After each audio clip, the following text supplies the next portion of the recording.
Sir, काय परिस्थिती, कशामुळे सगळं झालंय आणि काय काय सगळं परिस्थिती आहे? नमस्कार. काही दिवसापूर्वी एक आदिवासी मुलाचा मर्डर झाला होता. त्या मर्डरच्या अनुषंगाने जिल्हास्तरीय एक मूक मोर्चा आयोजन काही आदिवासी संघटनांनी केलेलं आहे. त्या मोर्चामध्ये जे काही चार्जडअप मुलं होते आणि काही असामाजिक तत्व होते, त्यांनी निवेदन दिल्यानंतर जे शासकीय कार्यालयाचे प्रमायसेसमधली जे काही गाडी होती ते तोडफोड करण्याचा प्रयत्न केला. तर त्यांना नाईलाजास्तव आपल्याला सौम्य लाठीचार्जचा वापर करून डिस्पर्स करण्यात आला. त्यानंतर जे रिटर्निंग क्राऊड होती त्यांनी दगडफेक केली आणि त्यांनासुद्धा तर डिस्पर्स करण्यात आला. शहरामध्ये सध्या शांतता आहे आणि पोलीस पेट्रोलिंग सुरू आहे.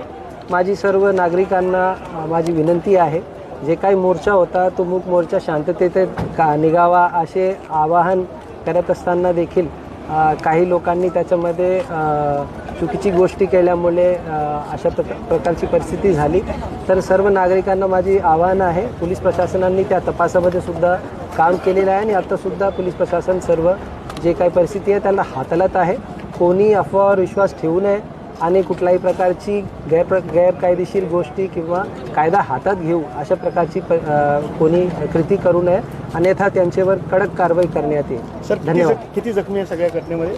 आत्ता सांगणं थोडंसं कठीण आहे, कारण वेगवेगळे जवळपास 15,000 ते 20,000चा मॉब होता आणि त्याच्यामध्ये काही असामाजिक तत्व होते.